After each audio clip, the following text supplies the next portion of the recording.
do a little bit of antipsychotics, and then we'll finish up for today. Okay. Antipsychotics will primarily be focusing on schizophrenia, but as I already started alluding to, these drugs get used a lot more. And we'll start to, as we talk about this and then we talk about bipolar, we'll start to talk a lot more about how it's all sort of one running spectrum, mental health in general. I mean, you don't look at it that way. From a medical pharmacologic management point of view, they all kind of run together. You use a lot of the different drugs, not exclusively for different areas. They kind of cross over into their other specialties. Yes? A question about antidepressants. So, if a person who wasn't affected, then would they have any effect? It's a good question. I don't know. Some of them might have some stimulant type effects if they're more sedating, or more activating, but you'd probably see more of the side effect profile than the actual mood profile. Okay. Yeah. But they're not like controlled, like no one. No, none of the drugs we talked about were controlled. No. I've heard rumors that some people abuse bupropion or Wellbutrin, but it's not a controlled substance. All right, schizophrenia. This is the DSM-5 criteria. So 2 or more of the following present for a significant portion of time during a 1-month period or less if successfully treated. Delusions, hallucinations, disorganized speech, grossly disorganized or catatonic behavior, negative symptoms, flat affect, alogia, and abolition, and social occupational dysfunction are kind of the hallmarks of schizophrenia. These drawings are something called the Wayne Katz paintings, and they're kind of a funny. Well, I don't know if it's actually true. I think some scholars debate, art history scholars, I should say, don't think this is true, but I like it. Wayne Katz was this guy who thought to have schizophrenia, and these paintings were thought to be sequentially his descent into his schizophrenic state. So, he liked to paint cats, and then they turned out looking like kind of paranoid cats or like weird cats to really, really almost demonic, crazy cats. But again, the art history scholars would say this actually matches wallpaper that he had in his house, which is even a little more scary to me that you have wallpaper that looks like that. So I don't know what's worse. So anyway, funny story for the day. Schizophrenia, it's not paranoia if the cappuccino really is out to get you. Okay, seeing stuff in your coffee. Might need to cut back a little bit. Okay, so epidemiology, roughly prevalent in about 1% of the population. Not a terribly common disease, but definitely a devastating one. Similar among all cultures globally, and similar rates between men and women. Very slightly higher in men, but very, very similar. Age onset difference. So men tend to develop schizophrenia earlier than women, usually late teens, early 20s. Women tend to develop it later 20s, maybe even 30s. It's not impossible to develop it later in life either, but most commonly, and it goes kind of for a lot of mental illnesses, bipolar too, it's common or more common early in life. So this is a disease of young people, and that's usually when you'll see the early onset. So suicide's the biggest comorbidity, or I guess killer of schizophrenic people, and it's a 10% rate. So about 20 to 40% will actually attempt suicide, and it's got about 20% reduction in life expectancy. So obviously the suicide's a big one, but schizophrenic people tend to have a number of other things going on. There's a lot of studies that show that high percentages of schizophrenics smoke cigarettes. However, this is debated, but I've read some studies will say about approximately 75% smoke cigarettes. So, a lot of times I think it's trying to exercise some control. There's a lot of other comorbid substance abuse as well that goes along with the smoking and other things too. So it's not uncommon. Sometimes it's what came first, the chicken or the egg. Did the person do methamphetamine and develop schizophrenia because they basically took a neurotoxic substance at really high doses for a period of their life? Or did they get schizophrenia and then start taking drugs to mitigate the symptoms? You don't always know what happened first. It does have an unknown cause. There's a lot of interesting speculation about what causes schizophrenia, but nothing really firm. There's thought to be a genetic component of it. I've read studies that there's some correlation between people who were born or whose parents were pregnant during the winter months, during certain gestational periods, and didn't get enough vitamin D. So there's all kinds of weird theories about what causes it, but no one really knows, and there's nothing firm out there. Oh, another this isn't a fun fact, it's just a fact. I think it's interesting though. What trivia question? Who attempts suicide more, men or women?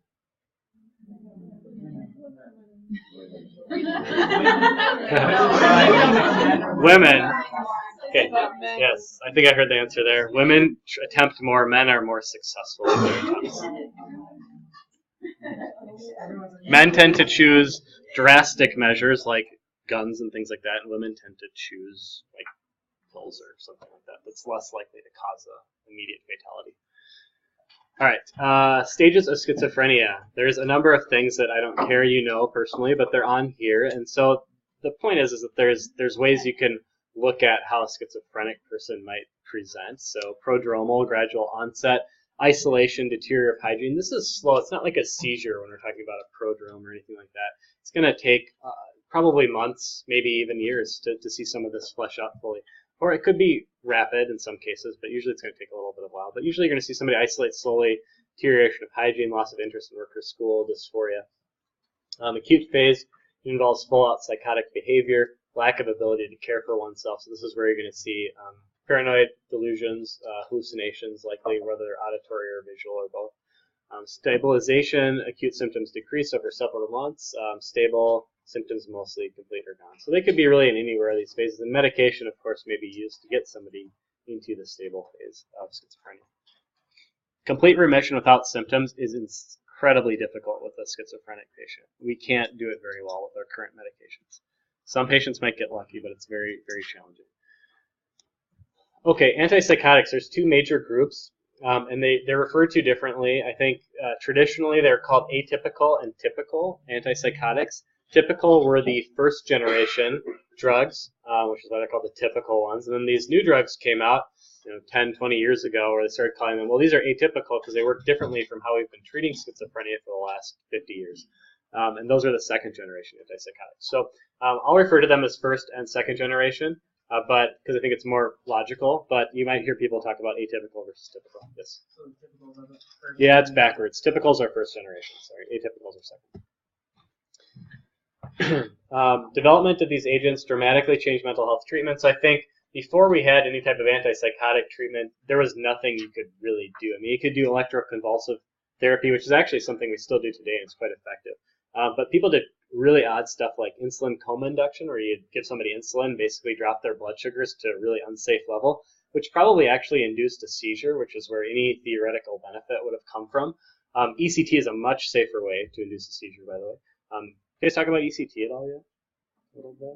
Basically, yeah. If an anesthesiologist sedates a person, paralyzes a person, you induce a seizure, you go for a specific wavelength, specific amount of time, and you repeat the course depending on what the patient is prescribed by the psychiatrist who's overseeing it for a number of treatments. It's usually a few-week course, and then it usually has pretty decent benefits, and it works fairly quickly too. There's some mild memory loss with it, but it's actually a good option for people who have tried a lot of things and just have very medication-resistant mental health disorders. Used for depression, bipolar, used for schizophrenia as well. We do a lot of ECT at Abbott, so it is a pretty common practice for higher acuity facilities, I would say, but it does require very stringent medical supervision. Lobotomies, that's, of course, not really done anymore either, hopefully. All right. Okay, this is a lot of antipsychotics, and it's a lot of little pluses and numbers and letters, so I understand this is a little overwhelming, but this is just really for your reference and benefit while you're studying. And what this is supposed to do, and I'm not going to test you on individual receptor profile activities, so don't worry about that. But if you're wondering, okay, what is exactly all the differences between these two, this is going to show the affinity for different receptors, for different drugs for different receptors, and how they compare. So, for example, let's look at what's a good one here? Here's risperidone. So risperidones, these drugs are all second generation antipsychotics. And the reason why I put a bunch of second generations and only a couple first generations, because second generations are more widely used, they're better tolerated as a group. They aren't perfect drugs by any means, but first generation antipsychotics tend to be secondary options once you've tried the second generations and aren't getting good success with them. So the big difference is that first generation antipsychotics have dopamine receptor antagonistic properties. So they bind heavily to dopamine receptors and block them.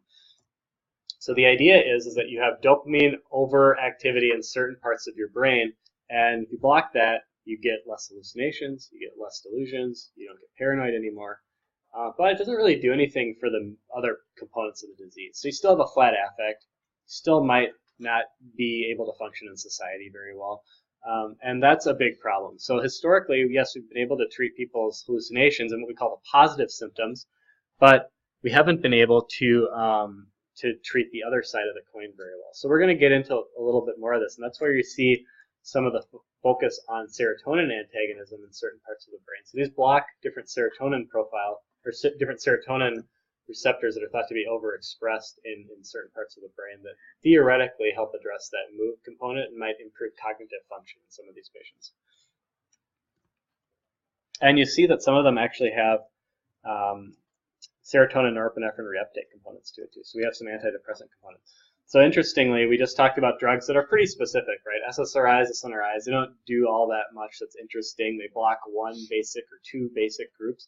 These do a ton of stuff. I think about this as like a shotgun approach. You're hitting so many different receptors. It's like, how do you even keep all this straight?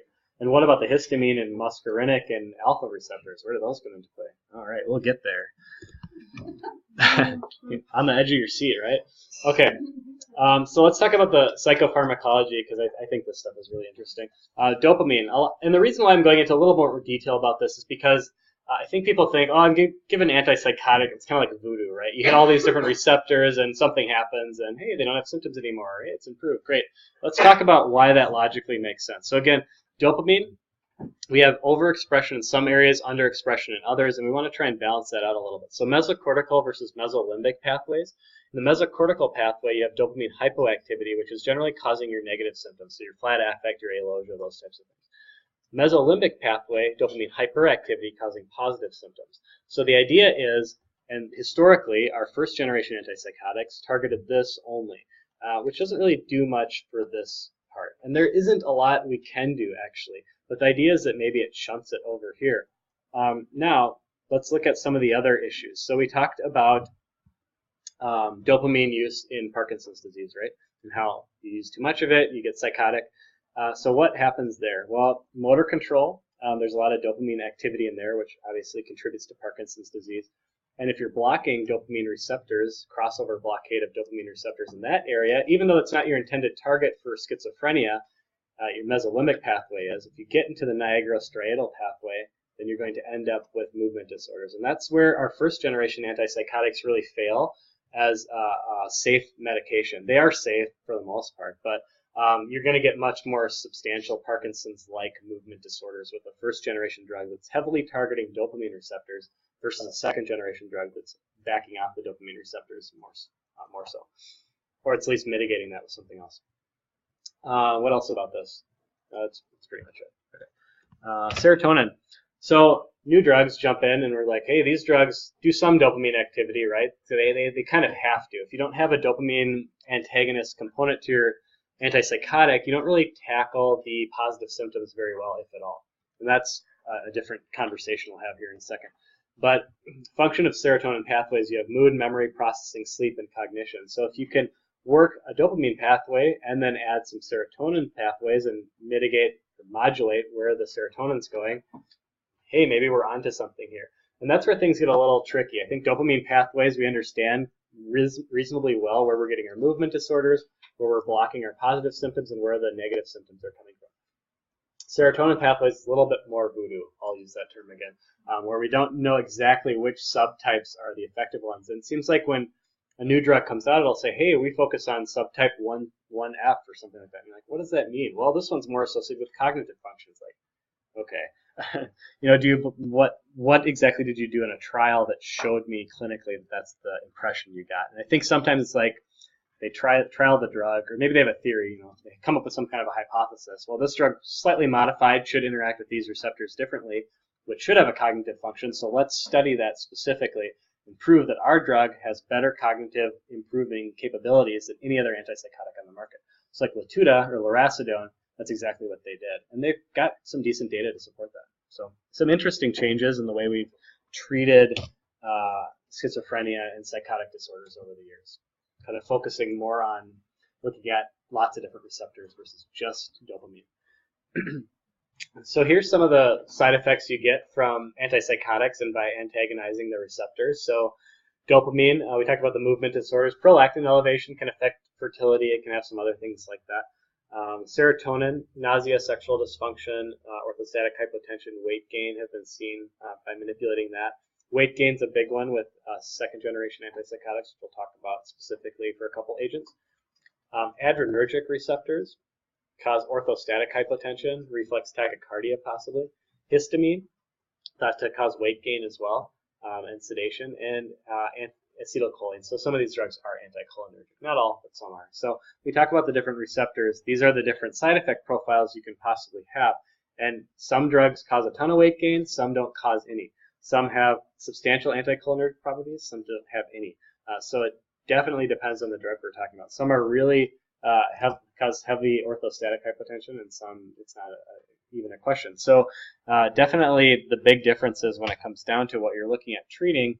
They all kind of work the same way, but their receptor profiles can be wildly different if you look at what they're targeting, what they are. So this is a good chart, I think, for your reference and studying. It'll show you basically what we're looking at as far as the primary side effects within the antipsychotic class and which drugs are more responsible for them. Obviously, I'm not going to expect you to know every single thing on this slide. I'm going to point out some of the hallmark ones for some of these, but I think it's a good way to study. Like, you'd be like, oh, I can't remember weight gain diabetes. Well, clozapine and olanzapine have 3. Those are 2 to remember. Those are the hallmark weight gain drugs, and they can cause lots of weight gain. And if you're looking at, oh shoot, which ones cause QTC prolongation? Well, a lot of them don't have very much, and I don't consider 1+ to be all that substantial. But like, let's say, I don't know, quetiapine. Quetiapine causes some QTC, so that's something. Quetiapine is also kind of anticholinergic. It's kind of got a lot of other things. And clozapine, very anticholinergic. So talk about some of that stuff as we go through here.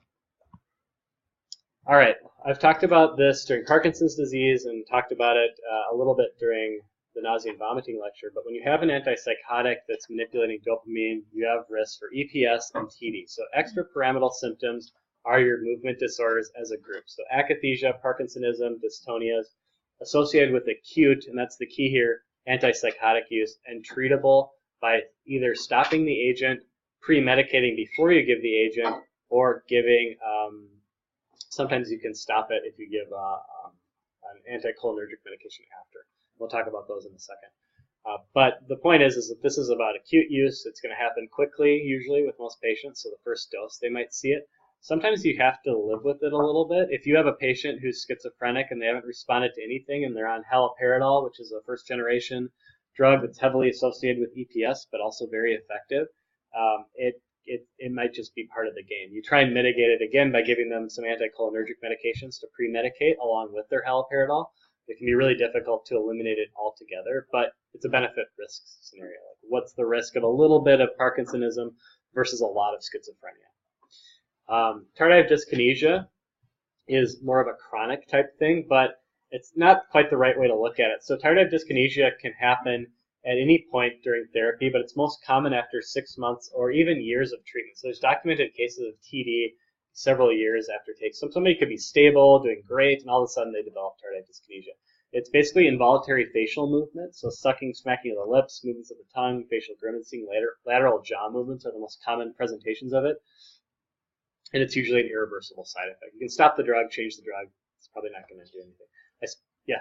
If you have them on a drug that you're seeing some like EPS things, are they more at risk for developing kind of? I don't think there's actually a direct correlation with that.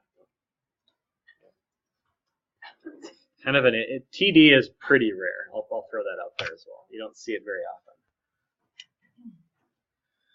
All right, so let's talk quickly about first generations. Again, these have mostly fallen out of favor due to their side effect profile, and that's really the EPS risk. So what happened when the second generation drugs first came out, there are about 3 or 4 of them that came out all around the same time.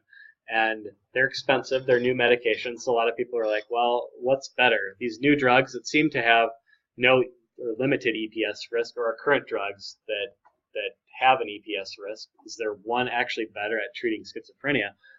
And they actually did some studies on this and found that they really weren't. There's not really a benefit. They're both actually equally effective at treating the positive symptoms. Now, when you come to the cognitive stuff and things like that, that's where you might get some advantage with the second generations. But for the most part, they're both effective medications for treating hallucinations, delusions, and paranoia.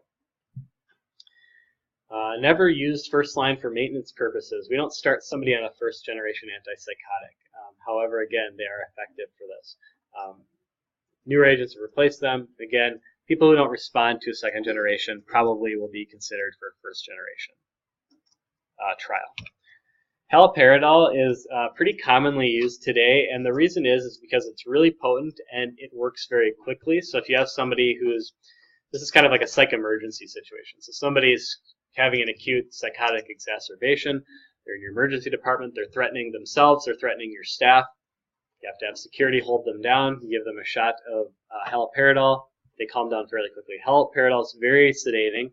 It's a very potent dopamine antagonist. We usually, when we do that to somebody, if we have to, unfortunately, it does happen more often than we probably would like, but you would give it with Benadryl too. So you give IM shot of haloperidol and diphenhydramine. And the diphenhydramine, if given prior, even immediately prior or at the same time, is fairly effective at limiting EPS from the acute shock. Because usually when you're trying to sedate somebody like that, you're giving them a fairly large dose. Alternatively, haloperidol is used sometimes chronically. Again, not first line, but we can. And it actually comes as an intramuscular long-acting injection. This can be really beneficial. There's a few drugs we're going to talk about that come this way. But for this particular patient population, you can imagine follow-up can be challenging if they don't have a good support system. So if you can give somebody something that works for a whole month, well, there you go. You don't have to worry about them taking their pills every day. You just have to stabilize them on their dose first. That's the big challenge. And haloperidol IM long-acting is actually a really cheap medication for the most part. So it's affordable, it's effective, and if you can get somebody stable on haloperidol, it can be a good option for some patients. Not a lot, but it is that. I rarely see people on PO long-term, but it's possible. Usually if somebody's taking haloperidol PO for maintenance, it's to convert them eventually to IM long-acting. That's generally the strategy.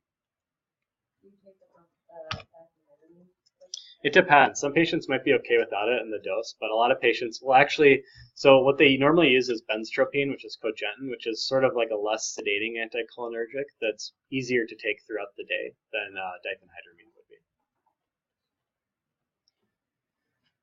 All right, some other first-generation psychotics, perfenazine. Perfenazine was the drug used in the CATIE trial, which is the study I just referenced when I was talking about when they compared the new second generations to the old ones. Perfenazine is kind of the hallmark one. The reason is it's an intermediate potency first-generation drug and has a decently high EPS risk, but it's not quite as high as haloperidol. So they picked it because it works and its EPS risk is kind of in the middle of the first generations. But even comparatively speaking, it still showed benefit for schizophrenic symptoms when compared to the second generation. So again, that was the one I was referencing. A couple other ones on here. Again, these drugs are odd. You probably aren't going to see them very much, if at all, unless you work in acute psychiatry. Yeah. On the previous slide about haloperidol, can you explain the Oh yeah. So that's the receptor. So basically, you're looking at dopamine receptors only, versus the second generations are hitting a whole bunch of receptors. So even though there is some activity on serotonin and histamine and a little bit of alpha activity, it's still not the extent you would see with like clozapine or an Olanzapine.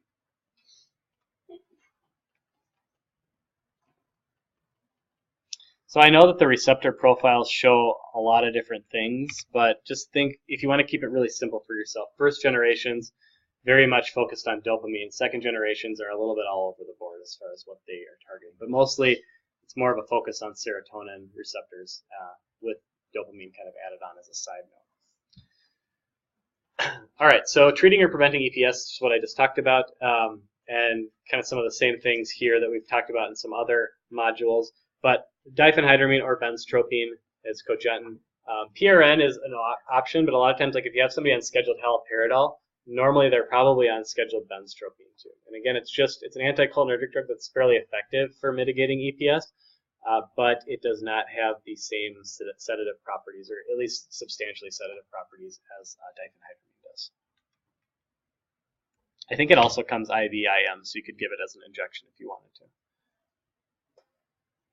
All right, so again, first generations, that's about all I want you to know about them. They're very rarely used anymore, and unless you do acute psychiatry in high acuity areas with patients who have failed multiple attempts on other things, probably aren't going to see them a whole All right, second generation. So let's dive into these a little bit.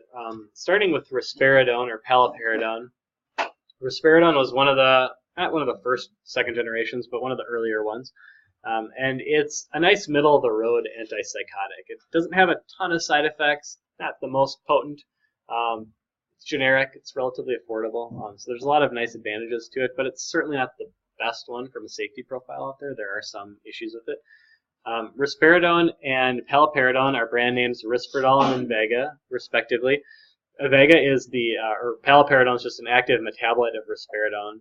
There isn't really a documented difference in the two. They're pretty much similar. However, you might see somebody on one versus the other. Both drugs have dose-related extrapyramidal symptoms, so these do have a bit more EPS than your average second generation. Most of the second generations, we don't think about EPS a lot, but this is dose-related. So at a standard dose, you probably won't see it a lot. If you get somebody on a higher dose of risperidone, you might start to see those effects come into play. Both drugs come in a long-acting IM form. They're expensive. These probably Invega injection is once monthly, and I think it's around $2,000-ish or so for an injection. And I think risperidone is every 2 weeks, but it's about $750 or something. So you're looking at substantial versus the PO cost of generic risperidone is relatively cheap. You're looking at a couple bucks a pill probably. Anyway, expensive. Insurance might have issues paying for it, but again, you have a guaranteed shot that's good for a month. That's a nice advantage. It's hard to quantify that monetarily when you're looking at possible ins and outs of emergency departments, hospital stays, things like that. Definitely has its advantages. So where these drugs are really popular now, what I see them done, at least on the inpatient side, is bridging somebody to one of these. So get somebody on a Risperdal or Invega dose that's working well for them, and then transition them to the long-acting. It's a common strategy for a non-compliant patient. But as PO medications, they work quite well on their own too. So you certainly wouldn't have to do that. Olanzapine or Zyprexa is considered probably the most effective second generation out there when it comes to both positive and negative symptoms. It's a highly effective antipsychotic. It's one of the older ones as far as the second generation goes. It's been used for quite a while. Comes in a whole bunch of different dosage forms. So PO, orally dissolving tablet, which is great for patients who try and cheek things. Risperdal comes that way too, by the way. Comes as an IM shot, so you can give it acutely, actually. We give Olanzapine quite a bit in psych emergencies. In fact, it's become the preferred agent. We used to give Haloperidol to everybody who's having a psych emergency of some kind, but the IM Olanzapine works quickly, and it seems to be safer. People tolerate it better. There's no risk of EPS with Olanzapine really whatsoever. So that's a big difference between what we've talked about so far and this medication here. Mechanistically, shifting a lot away from dopamine and towards serotonin antagonism, although, of course, we still have the dopamine component. And EPS is really minimal. It's likely non-existent for the most part. However, this drug's biggest issue is its weight gain. And this is the nasty one when it comes to weight gain. So Zyprexa has been documented. Most people will gain some weight, but it can be like 100 pounds even in some patients. And that's actually clinically studied in some cases. So weight gain and metabolic disturbances that go along with that, diabetes, hypercholesterol. So the theory behind why these drugs cause weight gain is a couple reasons. Some people think that I think it's easy to think, well, the drug's causing some kind of a metabolic change. It really isn't. It's likely changing the way the person's appetite is. And so a lot of these drugs that cause weight gain of the second generations probably just are increasing appetite. It's thought that that's done through the histamine receptor. These drugs do interact with histamine receptors in the central nervous system, and some histamine receptors do have to do with appetite. And it's not really a pharmacologic thing that we've talked about or understand all that well. It's not really a goal of this drug. It's not like somebody developed this to target a histamine receptor, cause weight gain. It just happens to be what happens with the drug. It's a molecule that looks enough like histamine that it interacts with that specific receptor. So anyway, weight gain. Olanzapine is quite sedating too. It's another reason why we give it in psych emergencies. We don't want to give something activating in a psych emergency. You don't want to ramp somebody up more. Rather have them sedated a little bit. It does come as a long-acting IM injection, very uncommonly used though. It's got some issues with it that I'm not going to go into, but more commonly, chronically as a PO tablet or acutely as the IM injection is where we see it used. Would you have any even heavy weight problems if you use it in acute situations? No, yeah, that's a long-term complication, correct? Yep. So that's a good question too, because this is getting more commonly used for nausea. Trying to think of other instances where we use it. That's getting crossover. So you could go to an ER possibly being really nauseous, not responding to things, and be like, I'm going to give you a shot of Zyprexa. And you're like, whoa, I learned about that in pharmacology, and I don't think that's a good idea.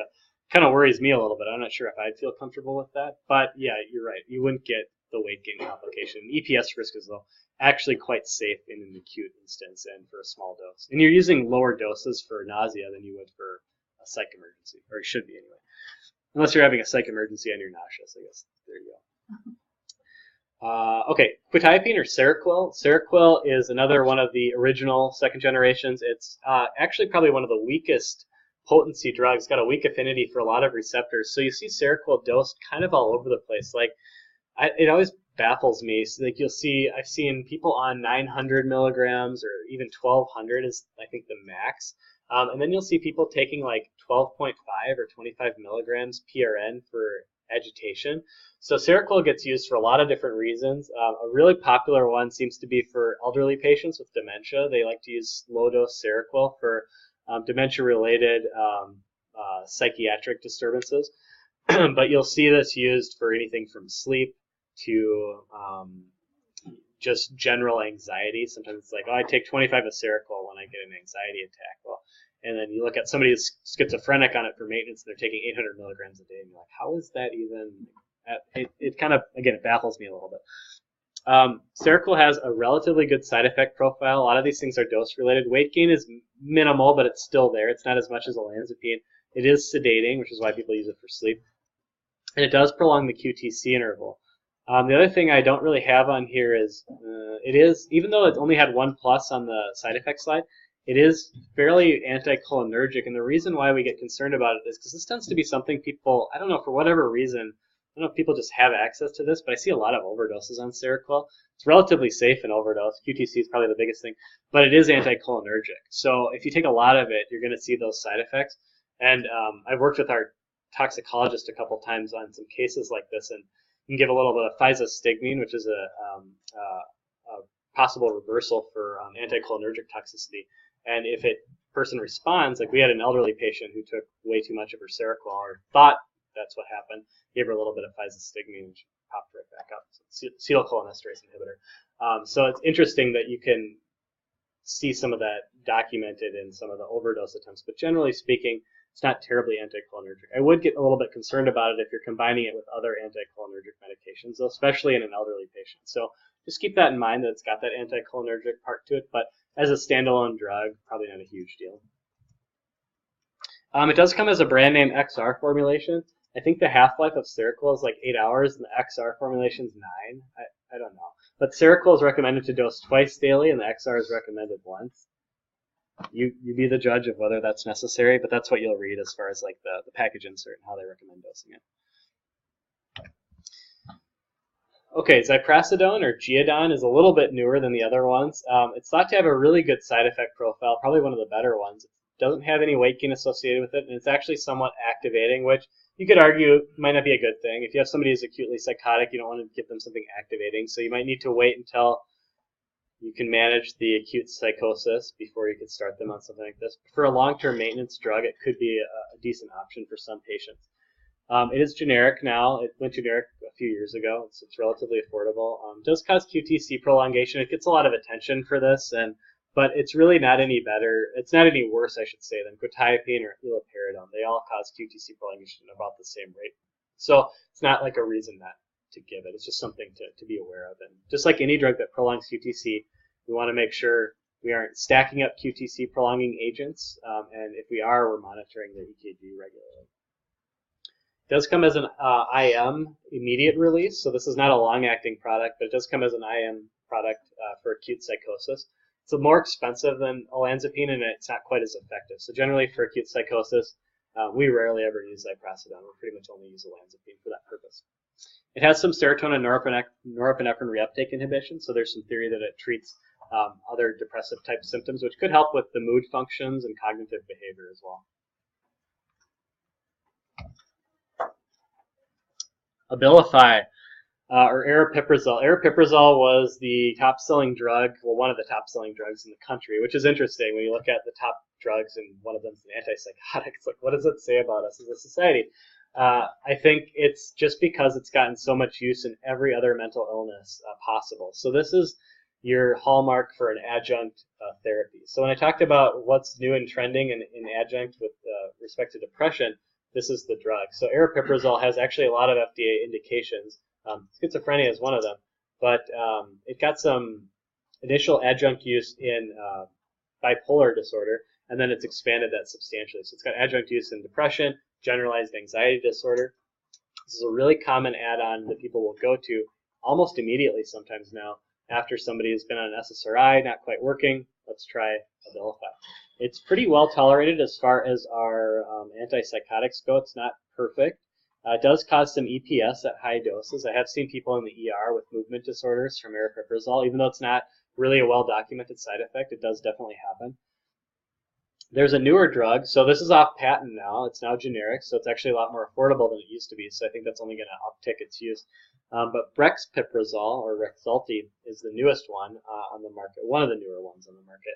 And I don't know if there's really any advantages over straight aripiprazole, but I'm sure the drug company probably has something up its sleeve. But anyway, that's their patent extender, basically reformulation of Abilify to try and make more money. I don't know if it's getting a ton of use yet. All right, that's a good place to stop. We'll talk about clozapine when we come back next week. Clozapine is a drug that has a lot of interesting restrictions around it, side effects, and it's a salvage therapy. It's only reserved for treatment-resistant schizophrenia. So I'm actually going to go through a little case that I experienced as a student that I thought was really interesting, so I've kept it around. And we'll start there next week.